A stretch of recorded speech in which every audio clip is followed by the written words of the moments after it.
யாழிசையாழியின் உறவுகளோடு இனிதே இணைவது நான் உங்கள் சிநேகிதி சசிகலா திருமால். இன்றைய பதிவில் நாம் வரங்கள் பல அருளும் வரலட்சுமி நோன்பு பற்றி தான் காணவிருக்கின்றோம்.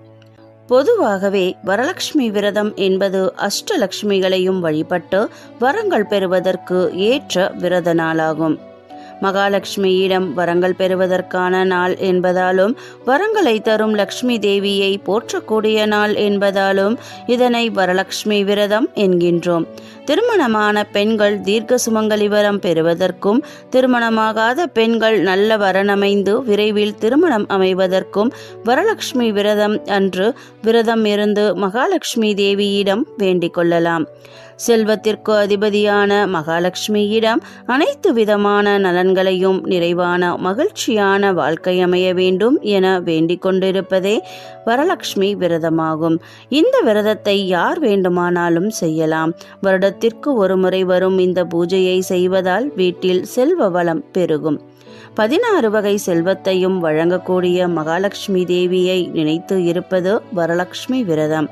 எந்த வீட்டில் பெண்கள் வரலட்சுமி நோன்பிருந்து முறைப்படி பூஜை செய்கிறார்களோ அந்த வீட்டிற்கு அன்னை மகாலட்சுமி வருவதாகவும் அருளாசி வழங்குவார் என்பதும் ஐதீகம். வரலட்சுமி விரத பூஜை நடத்தப்படும் வீடுகளில் மகாலட்சுமி வாசம் செய்வாள். லட்சுமி வழிபாட்டால் நீண்ட ஆயுள், புகழ், செல்வம், உடல் நலம் உண்டாகும்.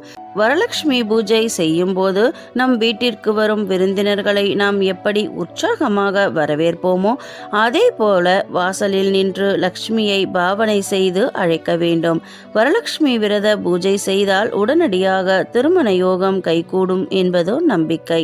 பூஜை செய்ய போகும் இடத்தில் இழைக்கோலம் போட்டு காவியிட்டு ஒரு தட்டில் அட்சதையை பரப்பி அம்மனை ஆவாகனம் செய்ய போகும் கலசத்தை அதன் மீது வைக்க வேண்டும்.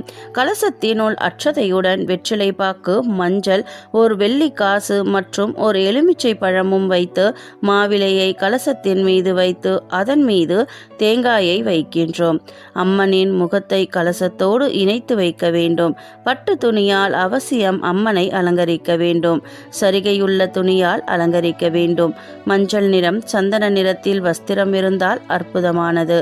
வெள்ளை, கருப்பு நிறத்தில் வஸ்திரம் இருக்கக்கூடாது. கலசத்தில் ஸ்ரீ வரலட்சுமி நமக என்று இருக்க வேண்டும். சர்க்கரை பொங்கல், பாயாசம், கொழுக்கட்டை நைவேத்தியம் செய்வது அவசியம். வரலட்சுமி பூஜை செய்வதற்கு முன்பாக விநாயகர் வழிபாடு அவசியம் செய்ய வேண்டும். வரலட்சுமி பூஜையை மன நிறைவோடு செய்ய வேண்டும். 9 முடிச்சு இருக்கும் நோன்பு கயிறு அவசியம். அம்மன் அலங்காரம் செய்தவுடன் முடிக்கயிறு தயாரிக்கும் போது 9 முடிச்சுகள் போட்டிருக்க வேண்டும். வெள்ளிக்கிழமை காலையில் நல்ல நேரத்தில் தான் இந்த முடிச்சு போட வேண்டும். அஷ்டலட்சுமிகளுடன் வரலட்சுமியை சேர்த்து 9 லட்சுமிகள் என்பதை குறிக்கும் வகையில் 9 முடிச்சுகள் கொண்ட நோன்பு கயிறை கட்டிக்கொள்கின்றனர். வயது மூத்த சுமங்கலிகள் கையால் நோன்பு கயிறு கட்டிக்கொள்ள வேண்டும். வரலட்சுமியை நினைத்து மனதில் பக்தியுடன் சந்தோஷத்துடன் பூஜை செய்ய வேண்டும். வரலட்சுமி பூஜைக்கு சுமங்கலி பெண்களை அழைப்பது அவசியம். மாலை நேரத்தில் வீட்டில் விளக்கேற்றி பூஜையை தொடங்குவது நல்லது. வரலட்சுமி விரதத்தை ஒவ்வொரு ஆண்டும் தவறாது அனுஷ்டித்து வந்தால் திருமணமாகாதவர்களுக்கு விரைவில் திருமணமும், திருமணமான பெண்களுக்கு மாங்கல்ய பலமும் கிடைக்கும் என்பது ஐதீகம். நோயற்ற வாழ்வும் குறைவற்ற செல்வமும் உண்டாகும் என்பது நம்பிக்கையாகும். வரலட்சுமி விரத பூஜை நடத்தப்படும் வீடுகளில் மகாலட்சுமி வாசம் செய்வாள். லட்சுமி வழிபாட்டால் நீண்ட ஆயுள், புகழ், செல்வம், உடல் நலம் உண்டாகும்.